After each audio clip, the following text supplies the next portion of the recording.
Good morning again. Sorry about the breakdown in the live stream, but I guess this will fill in. We don't want, God forbid, the Sunday to go by without studying Torah, so I'm going to record a short video, and hopefully we'll send it out, and hopefully everybody will get their dose of Torah. So before we got disconnected, we were talking about the fact that Moshe shatters the tablets in order to protect the Jews. There was some questions coming up in the live stream. I'm very happy that people were made uncomfortable by this, by breaking books, because Jews don't like to break books. All this just highlights the point. All this just highlights is, despite the fact that we're so connected to books and we're so connected to Torah, yet Moshe puts the people first. So that is a fascinating concept. I think we'll have to wait to go revisit this when we get back live, so we can actually debate it in true Jewish style with passion and excitement, and we'll put this idea on hold. One more point: the ketubah is the Torah is the ketubah, not just the symbol, because like I said, the people never accepted the Torah. Moshe could make that argument. Whether or not God would accept the argument is another story, but this is the argument that Moshe puts forth. Okay, so we put that on hold till we can get together in person, and we move to another point. So we're dealing with the era of the virus, and I'm trying to make a joke, but maybe I shouldn't make a joke about this because it's not funny. But in any case, we have this idea that people who are older are more at risk, and I think that Judaism would teach that everything that's in the physical sense everything that's in the physical world is true also actually originates in the spiritual world and then comes down to the physical world. So in the spiritual sense as well, there's a concept of being old, and being old as being a problem, and youth would sort of be the remedy. Now, I don't mean youth in age. There was a saying of the previous Rebbe that the Rebbe would often repeat, and he would say that Jewish years are not measured by the passport. Meaning to say, we're not talking about biological age, we're talking about spiritual age.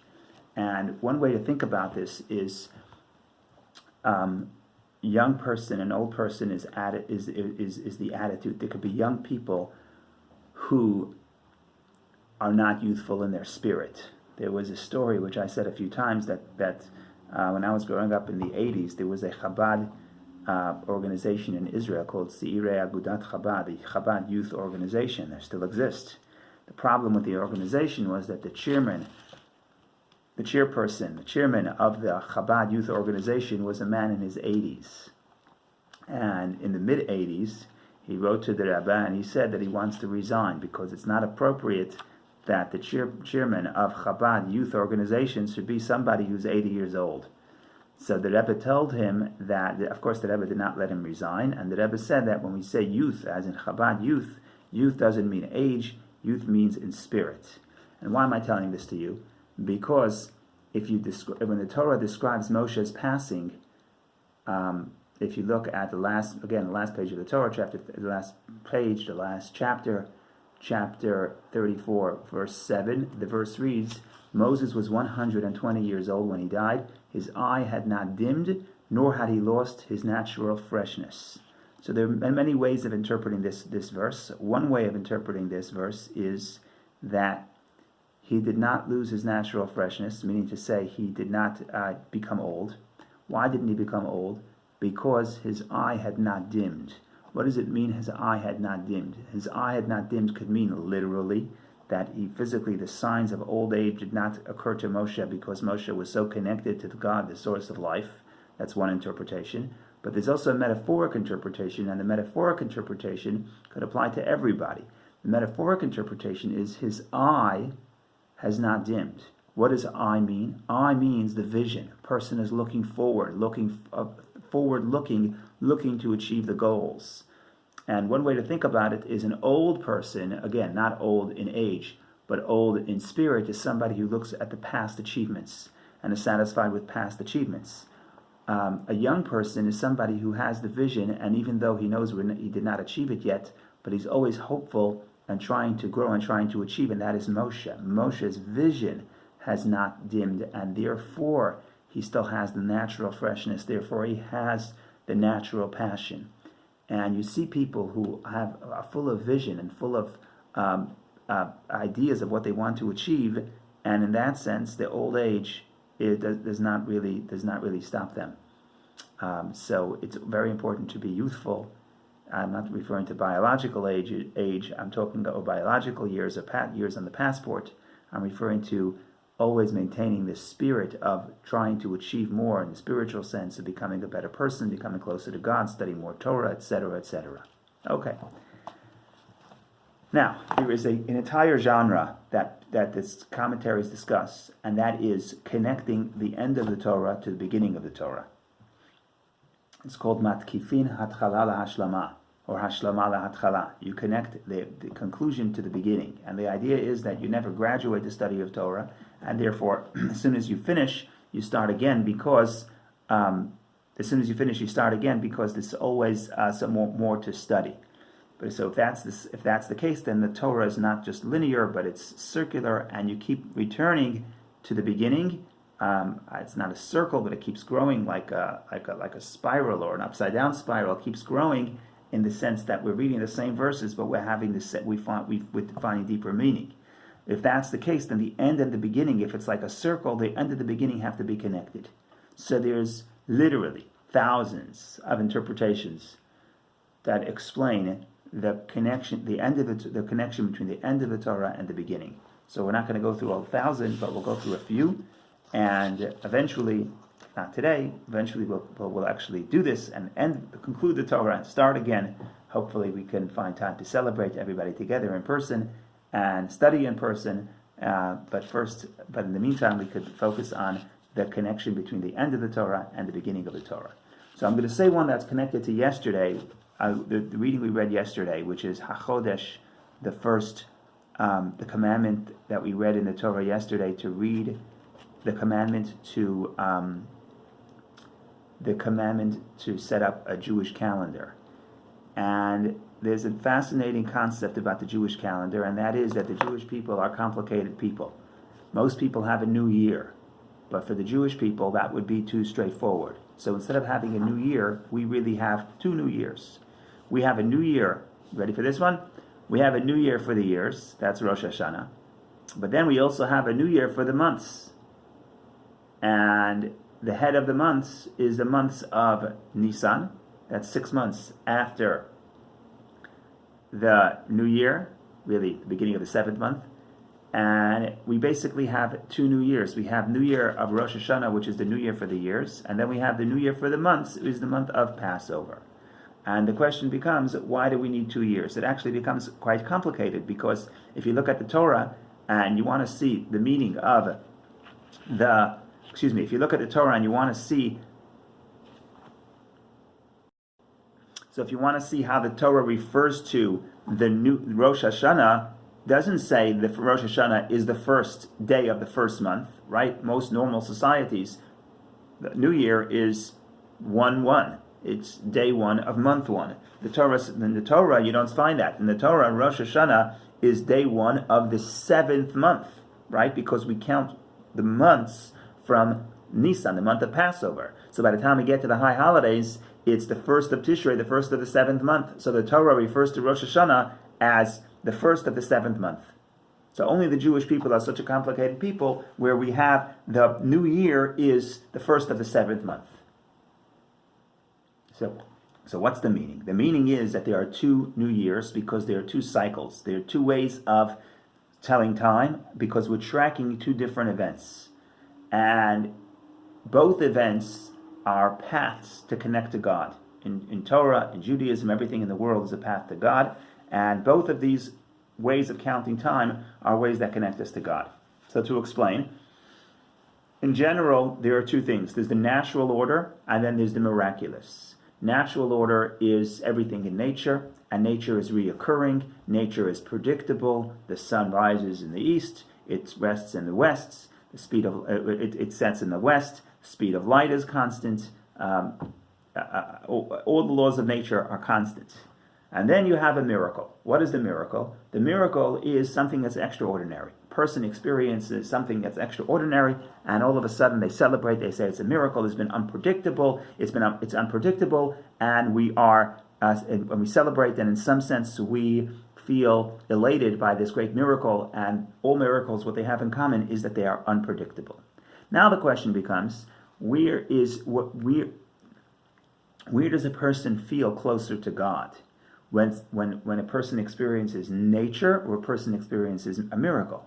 So it's a trick question, of course, because there are two paths to God. There's two ways where you can experience closeness to God. The obvious one is the miracle. When a miracle happens, you're forced to realize that there's a guiding hand. Now, I don't just mean a miracle is the one that shatters the laws of nature, shatters the laws of physics, but a miracle is something that's unexpected. You did not expect this to happen to you, and it happens. You didn't expect to be healed, and you were healed. The doctor said you don't have a great chance of survival, and you survived. Again, something that is extraordinary, against the odds, and you feel that this is the hand of God.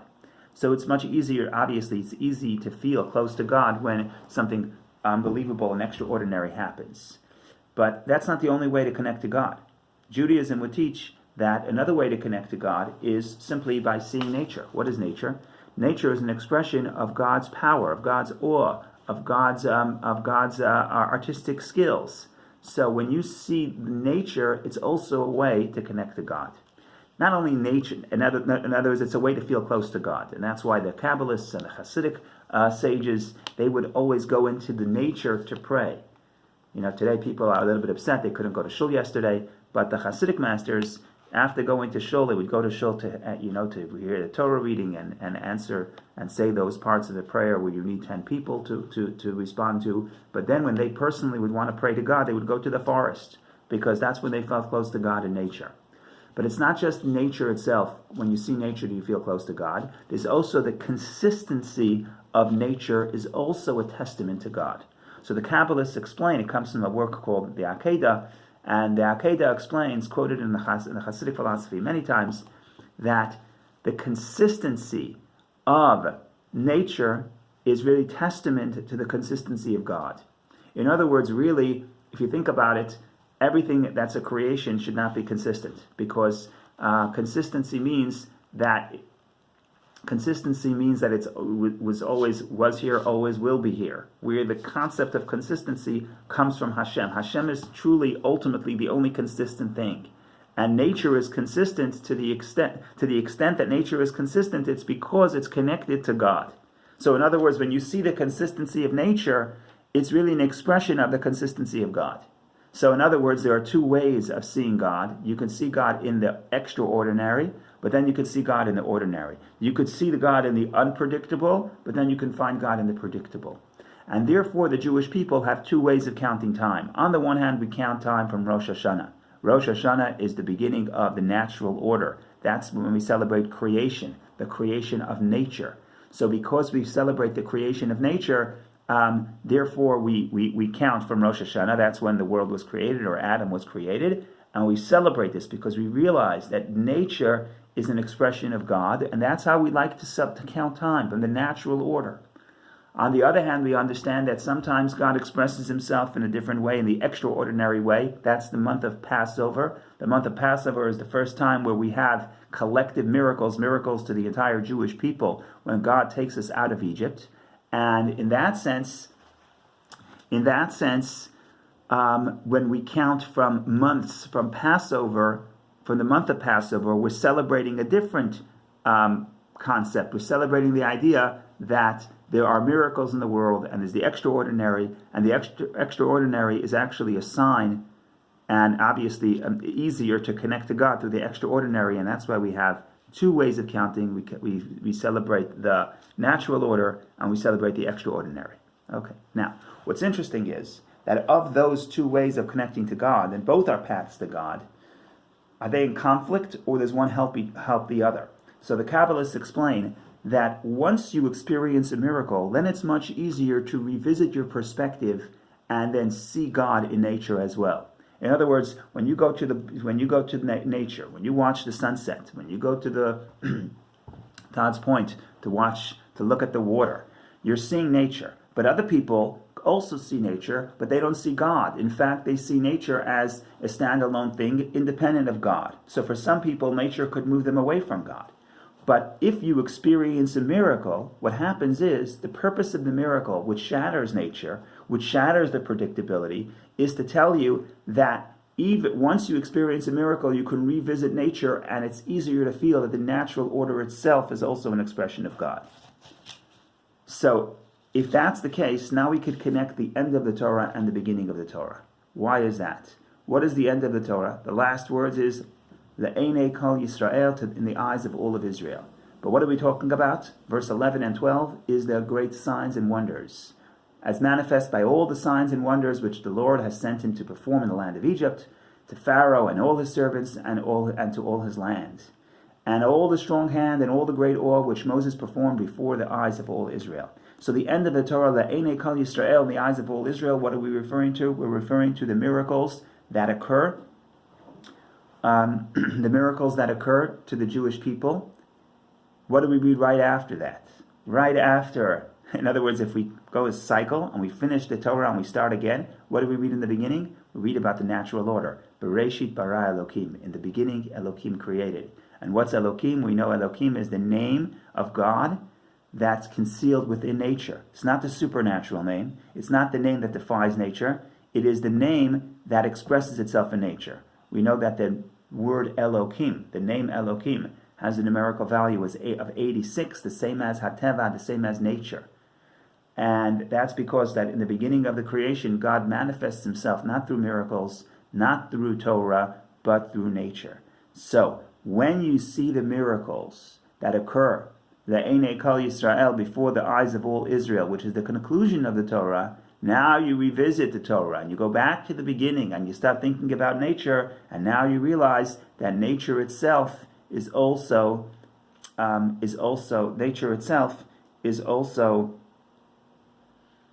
expression of Hashem's power. And the reason why it's connected to yesterday is because yesterday, as preparation, because it was the Shabbos before the month of Nisan, we read in the Torah the commandment to set the calendar by Nisan and start counting based on the miracles and start looking for miracles and looking for the extraordinary in our life. But again, the purpose is not just to find the extraordinary and celebrate the extraordinary and realize that the high hand of God is acting in extraordinary ways, but the purpose of that is now to revisit and also find God within nature itself.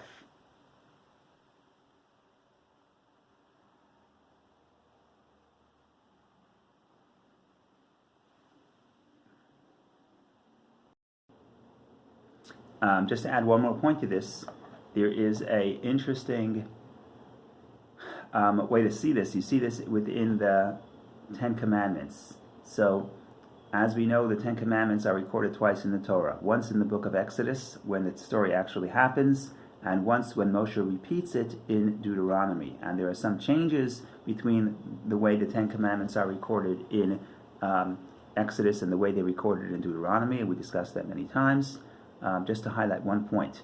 So, when it comes to the story of Shabbat, the commandment of Shabbat, the fourth commandment of the Ten Commandments, if you look at the reasons for why we keep Shabbat, you will see that there's a difference between the way the reason is recorded in the first set of tablets. In the first time the Ten Commandments are mentioned, and then the way Moshe repeats them in Deuteronomy.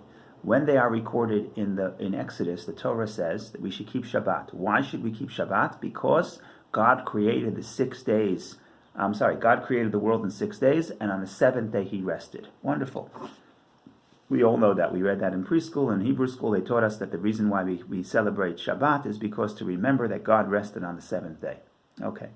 If you read the Ten Commandments the way they appear in the book of Deuteronomy, so in Deuteronomy it says something else. It says that the reason why we keep Shabbat is because we were slaves in the land of Egypt, and God took us out of the land of Egypt. So I guess in Egypt we were slaves, we could not control our time, we could not rest. So when we can rest, we commemorate God's miracle that God took us out of Egypt. Okay. Now there's a very famous song that we sing Friday night. written by a great Kabbalist, 16th century Kabbalist, Rabbi Shlomo El-Kabetz. He wrote the song called Lecha Dodi, and there one of the stanzas of the song, it's based on a medrash that says that Zachor v'Shamor b'dibur echad ne'emru. I'm sorry, he writes it Shamor v'Zachor. Remember and guard were said together. In other words, in the first set of tablets, in the Ten Commandments, the way they appear in Deuteronomy, Ten Commandments, the way they appear in the book of Exodus, the Torah begins with, the commandment of Shabbat begins Zachor, remember Shabbat. And then in the Ten Commandments, the way they appear in Deuteronomy, the Torah says Shamor, guard the Shabbat. So which one did God say? Did God say remember, or did God say guard? Remember the Shabbat or guard the Shabbat? So the Medrash says God spoke both simultaneously, and that's something that a human being cannot do. A human being cannot say two words at the same time. God can. And we have the song Shamor and Zachor b'dibur echad. Both guard and remember were said in one utterance. Okay, so there's a great Kabbalist that explains as follows. He says, what does it mean that guard and remember were said together? It means they're both connected. Guard the Shabbat refers to the second time it's written, and over there the reason is because God took us out of Egypt.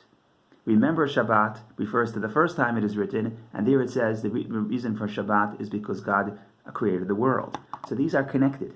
The way you know that God created the world, in other words, the way you see that nature is a miracle is by experiencing a miracle.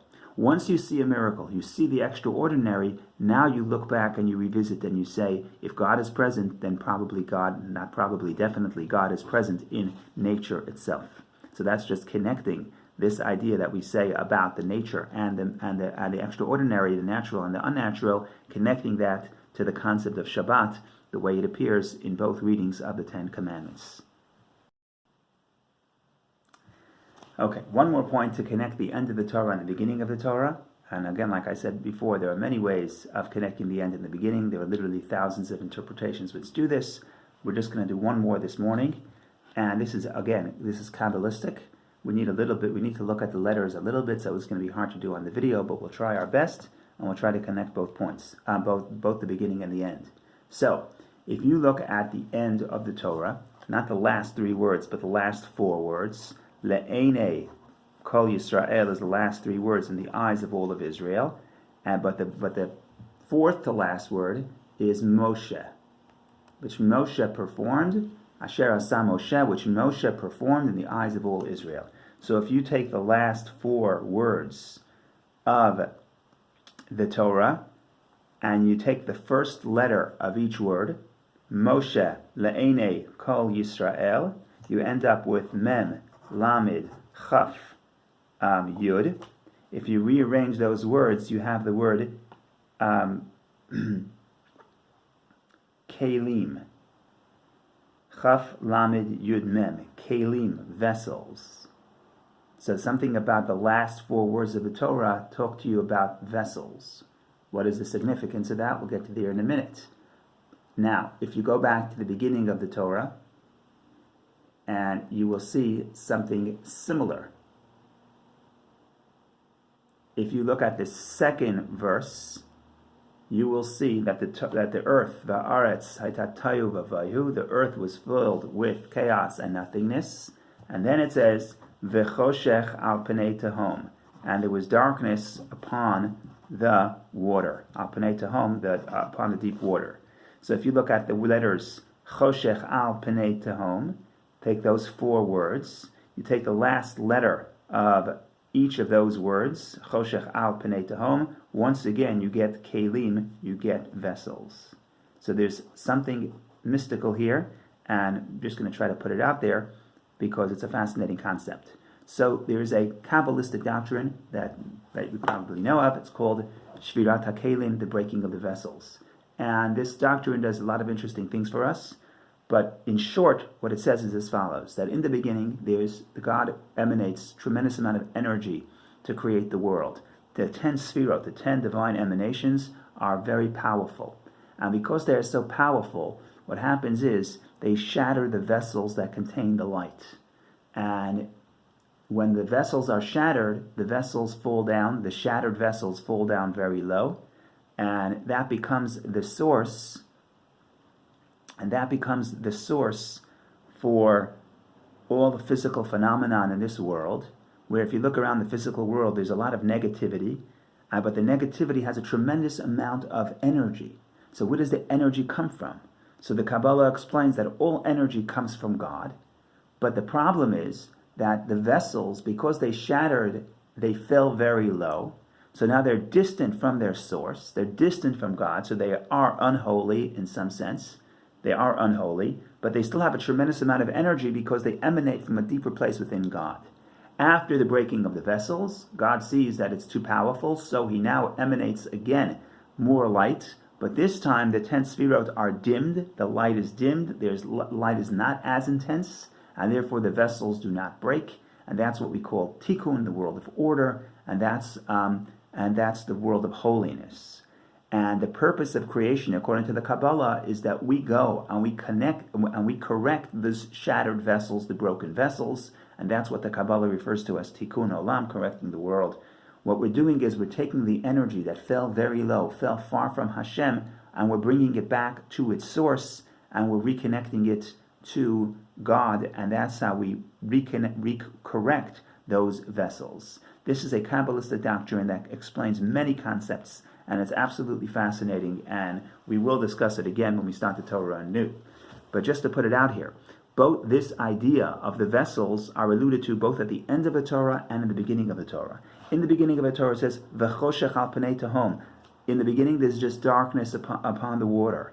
So the Kabbalah says, if you look at those words, darkness upon the water, what does it mean that there's darkness? It means that there's a tremendous amount of energy in this world, but this energy is still in its raw form. It still fell very low. It's distant and separate from its source. And therefore it appears darkness. It appears to be dark and separate from its source and unconnected to holiness. What is the job of the Jewish people then? What do the people do? The people come, and the people, through studying the Torah, through doing God's will, through doing all of that, we correct those vessels. And where do we correct those vessels? That's at the culmination of the Torah. At the end of the Torah, all the miracles that Moshe did in the eyes of all Israel, that is how Moshe teaches us to correct the vessels.